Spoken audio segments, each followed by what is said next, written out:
This story, in my opinion, is significant to the history of Canada and our struggle for civil rights. If this had happened today, 2016, it would be international news.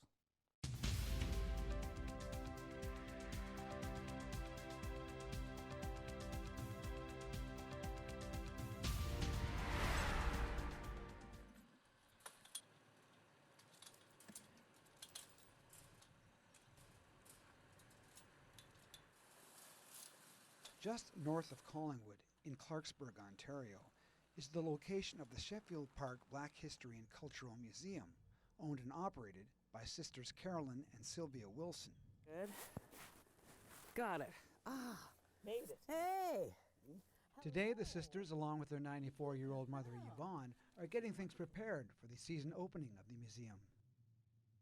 Setting up displays, a little bit of maintenance here and there, changing a few things around, and a little add of surprise. New artifacts being brought in. Just ongoing, outside and indoor work today. It all began with a few old family photos mounted on tin plates that Carolyn and Sylvia Wilson's uncle, Howard Sheffield, discovered many years ago. Those photos culminated into the thousands of artifacts that are currently on display at the Sheffield Park Black History Museum. His vision was to make a difference in the community and to highlight our history, who we are, where we've come from, and where we're going. So the museum really started with pictures and photos and heirlooms, and it just grew into a community museum as well. And it's not just our history. We always say that. It's everyone's history. And if we're able to help promote that, then that's what makes this place so special. The Wilson sisters have lived their entire life in the house that their father built on 7th Street in Collingwood in 1946. Back then, there were a number of black families living in the area. I'd say it may be about 25 to 30, that's just approximate. But many families were large, and that's where our Sunday school grew because of the young people. But we had quite a few people in this area as a settlement. So it was the 7th Street gang area, and we all grew up and knew each other, visited in homes, as well as other areas, Owen Sound, New Lowell, Stainer area. Let's see if we can get you in here. Yvonne Wilson, née Sheffield, was the only girl amongst 4 brothers in her family, and it was her parents, Wilfred Sr. and Ildia Sheffield, who once owned and operated the historic Sheffield Cedar Inn in Collingwood. Many people in Collingwood and from near and far still come to us and remind us of the times they had dinner at the Sheffield Cedar Inn restaurant. It's sort of 7-course meal. To have a little restaurant in the 1940s, 45, meant a lot to black people who were traveling to Canada in that time period. Many of them from the States did not know if they could go into a restaurant in the front door and eat or go to certain areas in the area. And when they came to Collingwood, Sheffield Cedar Inn restaurant, Mr. Sheffield standing on the highway with his white apron there, flagging them down, they knew it was a safe place to come. You could come to Collingwood. I know what you mean. Growing up as a black young woman, I certainly saw future how I'd have to survive and how I'd have to adapt in the system to achieve the goals I needed. Similarly, a young Yvonne Sheffield also had to find her path to accomplish her goals and desires despite the odds. My mom was quite an athlete. She could run track and field, broke a lot of records in the area. And oftentimes, one of the girls would complain that Yvonne tripped me out there, and the teacher would say, Yvonne, just no, we'll run it again. And Mom would volunteer, run it again, and beat the girls even further in the race. Liz Green O'Leary is a former teacher at Collingwood Collegiate Institute. During her tenure at the school, she discovered that Yvonne Sheffield, back in 1938, was not allowed to compete in the Tightrope Championship track meet in Orillia because of the color of her skin. And as I was reading these archives, I got wondering, how could I compare what she did to today's records? So I did quite a bit of research, and I found, had she been allowed to compete, she would have easily come home with the gold medal. She did something about it. She went to see if they could, the school could have an assembly and recognize Yvonne. At that time, the persons in charge said, no, It might not look good. It might show that there was prejudice. Well, that was the point. But I still was a little determined. So we had started up with the reunion. It was called the Black and Gold Society, and it honored outstanding athletes at CCI. So I nominated Mrs. Wilson, gave a history of her athletic ability. She just wasn't a good athlete, she was an outstanding athlete. The committee chose her as the candidate, and after almost 60 years, she finally received the medal she had deserved. And it was the moment people just clapped and stood, because Yvonne Wilson, it finally came around for her without any kind of bitterness or hatred. It was just showing her love and trueness to hold on to who she was. It would be a wonderful lesson for the students to learn that discrimination just didn't occur in the southern states. It was right at our own doorstep, not only in our community, but across Canada. When you come to Sheffield Park, where you start is at the beginnings. We have several themes throughout the whole area, but this is where the story begins in Africa. When you first walk through the doors, you come into an African village, you learn that the people just weren't slaves. They were kings, they were warriors, they were artisans, they were musicians. They had an entire life before they became slaves. And we just continue on through the journey through their lives as they came to Canada. One of our displays that really brings about a lot of emotions is the slave chains in the whip, authentic whip. A lot of people just have a hard time trying to picture how one human could treat another human being so badly. A neck collar with a lock on it. A long chain would be attached if you were a runner. You couldn't run anymore. You were chained, and that's a lot of weight there. And the shackles. These shackles actually have the name of the owner, Jeremiah Baird, 1844, slave auction, Savannah, Georgia, and it was number 61. Bundle you kids up and take you up the road over to Aunt Ream's. 88-year-old Collingwood resident Helen Miller is in her happy place, her church, the Heritage Community Church located on 7th Street in Collingwood, a minute or two walk from the Wilsons' residence.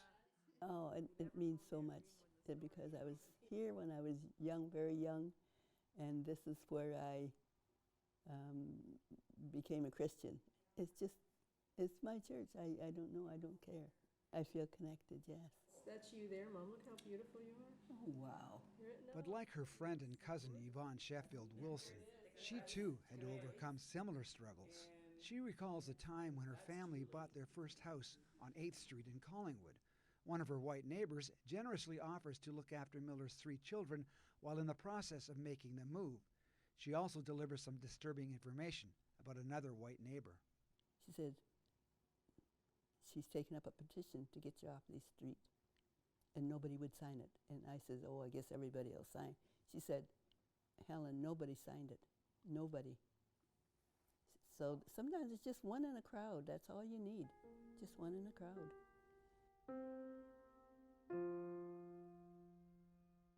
Preservation of Black history and promotion within the community. Elise Harding Davis is considered to be one of the leading authorities on African Canadian heritage. A native of Essex County, she is an author, an Afro-Canadian consultant, recipient of the Queen's Diamond Jubilee Medal, and the list goes on. She is also well acquainted with the Sheffield Wilson family. I've known Carolyn and Sylvia my entire life. It's a generational family connection going back at least 3 or 4 generations. My family used to come up here every summer to visit at Cedar Inn to see the Sheffield and Wilson families, and I don't remember not knowing them. Wilsons and Sheffields are the salt of the earth. Very genteel, refined, responsible, progressive people. That's how I know them to be. We are the black thread in the Canadian tapestry. And without this history and without this museum, all of that knowledge would be lost.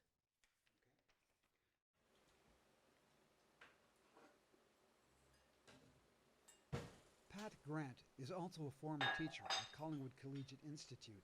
She recalls the time she was teaching a Black Studies unit to her grade 9 class. She had her students read Harper Lee's classic, To Kill a Mockingbird.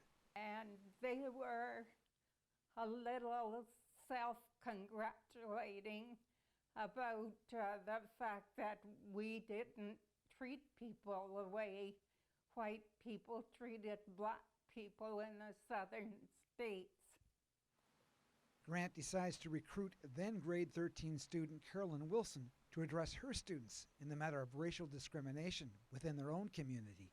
The kids were shocked. Carolyn spoke to them about how it would be difficult for her to go up a certain staircase in the school where a group of kids would stand between classes, and she would never go up that staircase and down that hall without some kind of comment about her of a racial nature. And the kids were stunned. I think what I contributed to help them in their life, and what they questioned back and certainly gave me good feedback. It was like that throughout southern Ontario, probably all of Ontario. It very likely included other nationalities, especially visible ones. The display in this building represents the Great Lakes, the marine heritage of men and women who sailed the Great Lakes, from Owen Sound to Collingwood, and it links us all locally. We socialize together, and this is part of how our history evolved. The hand-carved boats, built by Edward Sheffield, is part of a family heritage and tribute to those who served here in the area and helped to create the little settlements. And they represent the journey, employment of black men and women on the Great Lakes. It's interesting how history and families interlink. Our background in our family would be Irish, and oftentimes you don't see it reflected in our faces and in our color, but our great-grandfather was white, Irish, married a colored lady. In those days they said colored lady. And Sylvia has traced our lineage right from the Wilsons to Ireland and to Artemisia, Thornbury area, and here to Collingwood. So we are integrated. I have no memories of my dad. I was 3 months old the day he was buried. I've heard stories of when I was a baby, he would lift me up and sing to me and hold me on his chest, but as a baby, I don't know that. And as a young child, I hear all the stories of what Herb would do out hunting or out fishing or going on family picnics and things. So I have to just make up stories from what other people have told me. He was so good. He was a lovely, lovely guy. And the thing is, he helped, like if he was coming down the road or something like that, and no matter who you were, white, black, grizzly, gray, or whatever, and he saw something that someone was in trouble, he'd stop the car. And even when he worked for the town, he did this. And he'd get out and help them, and he was that kind of a man, yeah. My father and Mom stood together in making any kind of decisions from one to the other. We never wavered. Mom said this, Dad said the same. Conscientious, community-minded, cared for our family, protected us. He was a church-going, faithful. He belonged to the Masonic order. He was just everybody's Uncle Herb, white and black and to the strangers. Our dad was fair, but he was black and worked on the town. He had a role, he had prestige, and a lot of white people, white men, employees, and perhaps others around the area did not appreciate and like or feel it was right to have a black man in charge in an authoritative role. I remember coming home or being here at home for lunch, and our father rushed in the door, hollering as went up the stairs, "Yvonne, get the hot water, get some coal oil." The men at work had sprayed him, or he said they sprayed me with black tar, and was to see what he would look like. And the sad part about it, as I stood here and watched, he had to go back to work. And it was those men that did this to him, 1954. We were, on one hand, experiencing a renaissance in black communities. These men, Uncle Herb included, just come back from the Second World War. They were veterans, they were heroes. They were getting jobs that veterans were allowed, working in public service. My own father started his own business, but it was resented. There was an undercurrent of unrest that black people were achieving equality. 3, 2, 1. This is the grand reopening of the Oro African Methodist Episcopal Church. For 3 years it sat in Tyvek. We were terrified that the roof would collapse. It was just full of mold and biohazard materials, and we've worked together to bring it all together so that it's there for future generations. Our ancestors are part of the history here in Oro Medonte through the Handies and several other names on the stone on the cairn here. So we've always known that we were direct descendants, always cherished this place here. We come over and visit. So today is a very special day, very uplifting and very inspiring. If we honor the ancestors, they help us through life, and I can attest to that. The blessings from this have been just amazing, absolutely amazing. 3 months after the tarring incident involving Herbert Wilson, he plunges to his death on the pavement below while cutting down some limbs of a tree for the town of Collingwood. It was March 30th, 1955. No investigation. End of story, says Carolyn Wilson. Paperwork. The paperwork's going to show it. To this day, she continues to search for answers surrounding her father's death. The accident sounds like our dad made the mistake. He didn't make the mistake. Something caused that. So from what I understand from others who didn't know who I was were telling me stories that every limb of the ladder broke as he came down, and he fell to the ground, laid there, and one of the workers went over and put a coat on him, and no one came to investigate. It was quick. It was clean. It was swift. The vehicle was moved. The rope was gone. The ground was roped. There was no yellow rope around, and everything just died at the scene. If it was an accident, why didn't people say it was an accident and come right out and say something terrible has happened? We want to find out what went wrong so it won't happen again. And if it was an accident, why didn't anybody talk about it? Why was it so secretive? Why was it just washed away and Herb Wilson was just put in the hospital and to die basically a couple days later and nobody said anything? I'm going to pull it this weekend. 92-year-old Ryerson Pico lives a couple of blocks away from the Wilson family. Although having never formally met the Wilsons, his father, Fred Pico, occasionally worked with Herbert Wilson back in the day. According to Ryerson Pico, his father was told to keep quiet about the incident. He'd come home that night, and I remember he said, "Whole supper, I've got to tell you what happened today." And then he told us right that night what had happened. And he told us once, "I want you to keep quiet and not say anything. You've heard it from me, what's happened, let it go there." Pico says that his father believed the truck which anchored the rope attached to Herbert Wilson in the tree lurched forward due to the operator's confusion with the vehicle's gear shift. Now the trucks back then, they hadn't decided yet the gear shift.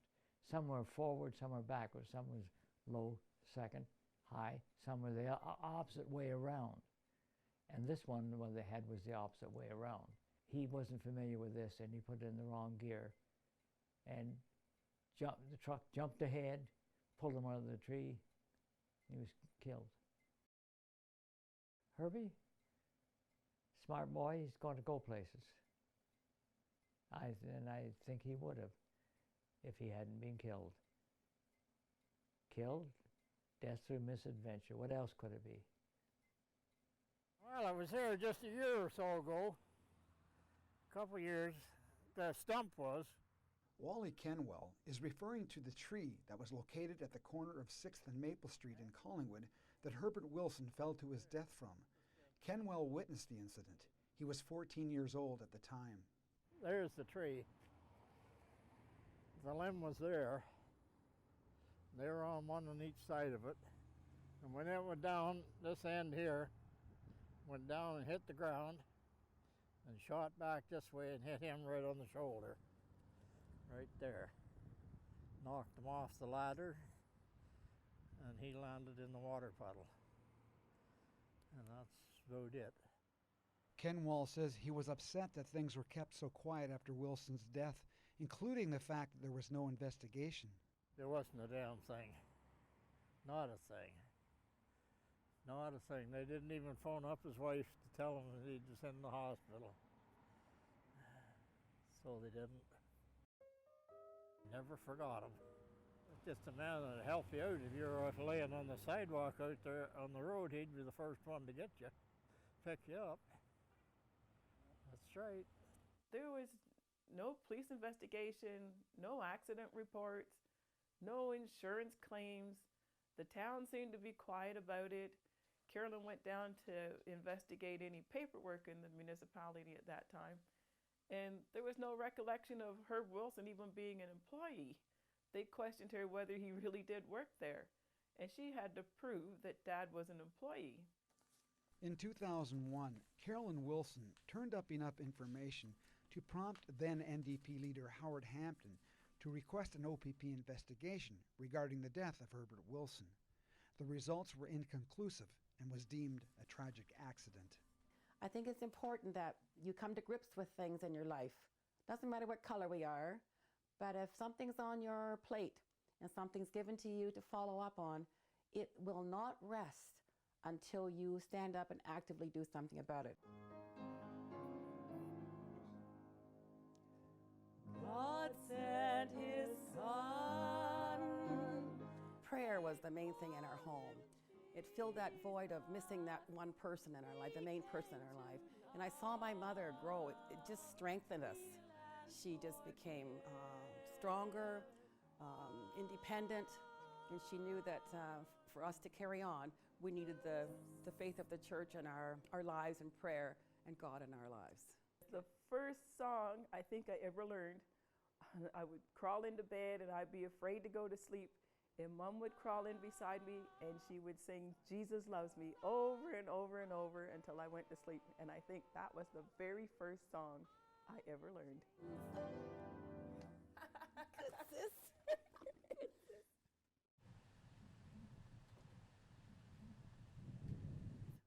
Oh, great. Now, your first name? I'm Carolyn. Carolyn. Of course, I should remember Carolyn. I've had some good suppers. They meet officially for the first time, the Wilson sisters and Ryerson Pico, whose father knew Herbert Wilson. Were there any issues about related to our situation? Yes, there were. There was one situation there, as you know, where a relative of yours got pulled out of a tree by a truck. He gave information that was very pertinent to us, verified a lot of questions we had and dates and circumstances and the employees and the positions. I liked him. I really liked Mr. Pico. And I think he really has it together to what he understands was the situation as far as we're concerned. And I think he went through a lot of experiences for himself that he can just sympathize with us and with anyone that grew up in that era. We just love him. We just met him, but we're going to meet him again. I know, we're grateful. So we're just doing this for our mom.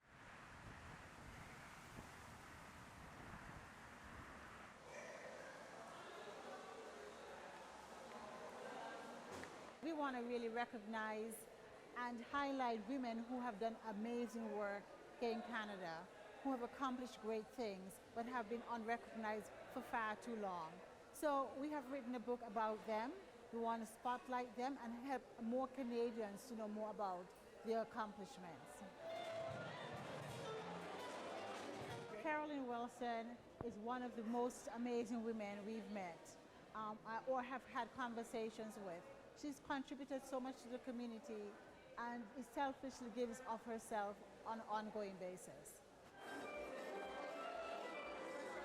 I felt quite honored and privileged to be there. I was humbled too, because I'm a very quiet background person in so many ways, and here this came out for Carolyn Wilson. Not just for myself to be achieved, but I felt honored for the people in the room who had worked so hard all their lives, and here 3 ladies who launched this book decided to include those others and to include me in the book. Mom always said, I'm not proud, I'm very thankful. But I have to say, Mom, sorry, I was proud. I was proud for Mom and for Herb and all our grandparents and our uncles that have supported us. They may not have been there to see Carolyn, but I know they were sure there in spirit. So, yeah, big happy family. Yeah, she's looking at Aunt Helen over there. Very good. Cheers. Carolyn? Yes, please. Thank you. Yvonne was the one that took me under her wing. Whatever Yvonne was to do, like she did with Ernest, and she was good at it, and she put her whole heart in whatever it was she was to do. I was just amazed with her because I never saw anyone like her. I learned a lot from Yvonne, a lot. I love her dearly. I don't know, I just can't say enough about Yvonne.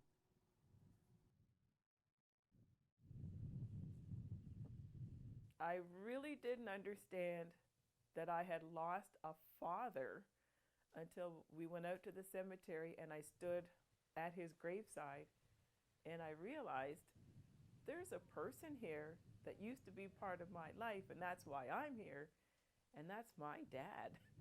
And that's the only real connection I had with my dad. All right. Where do we start? Where do we end? Yeah, where do we end? They have a mission. Lots of things. This museum stands as a bastion of honor. It's a bright light in Canadian history. That's what they're here for. Carolyn is a graceful, intelligent woman. That's because Yvonne didn't lose sight of raising her children properly after her husband died. It makes me very proud of being Mayor of Collingwood. I've been to Ottawa, to the Parliament buildings, and actually bumped into or had a conversation with members of Parliament who know full well who Carolyn Wilson is, what she represents, and what she brings to Black history in general. At the end of the day, we can meet people and say, yes, we're the Wilson family. We're part of the Sheffields here. We're part of Collingwood in the community. And our little museum site will always honor our father, and not only him. Anyone else who has had any such tragedies in their life, our little museum will remember them. Our mother's here.